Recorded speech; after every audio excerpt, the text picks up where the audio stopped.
Hello, and greetings from across the Media Multiverse. Today I am going to have a look at the Doctor Who novella Dracula.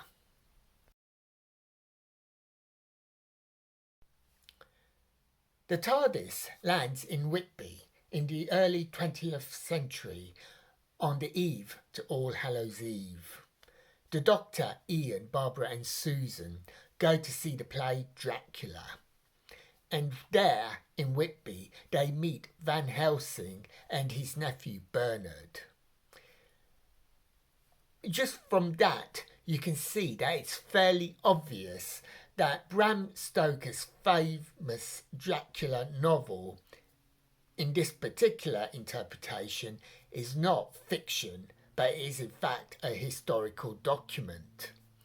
Dracula did visit Whitby. The atrocities mentioned in the book Dracula by Bram Stoker did occur. The people of Whitby, as in the Doctor Who book, remember and recall the events of Stoker's book. Van Helsing did chase Dracula. So now, in the shadow of Halloween, and in the shadow of this play, it looks as though vampirism is back in Whitby, and the people are both fascinated by the play as much as they are scared by the real life deaths. And so the question is, are the vampires really back? And if so, who can stop them?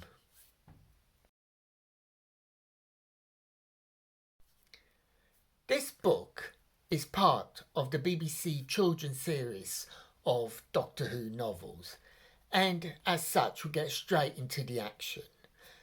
And the writing is good, it grips, and if you're fascinated with gothic storytelling, as I am, you will not be disappointed. One of the things that I found most interesting is that Dracula was a real person, not Vlad Tepes from Transylvania, but the vampire of Bram Stoker's novel was a real person. Bram Stoker's novel is a history book, not a fiction book. Remind me to have a word with my library on that one. But we have seen this before.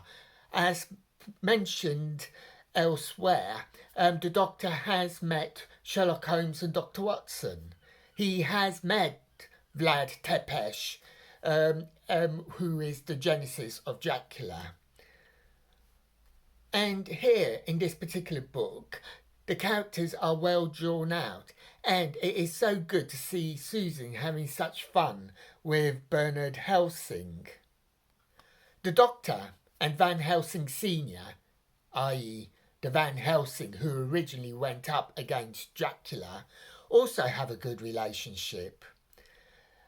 I do feel that Ian is a little bit hard done by with his fate in this novel, but once again the character of Barbara steals the show.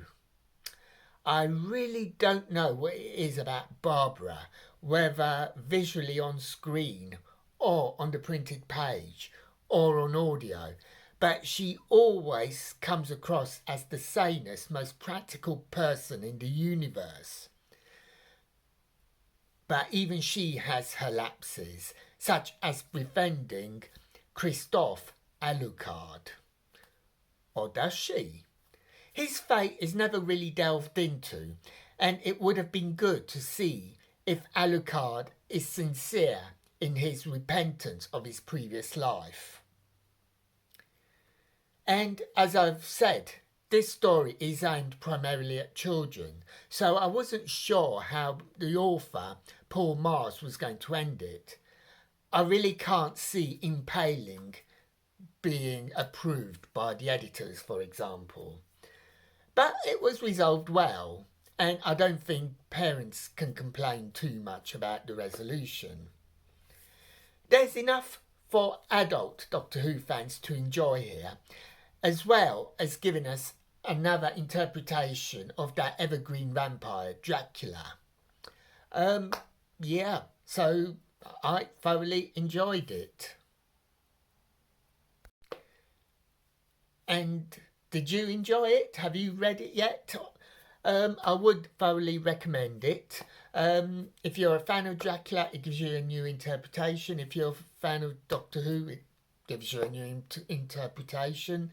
Yeah, if you've heard it, I'd like to the comments what you thought of it.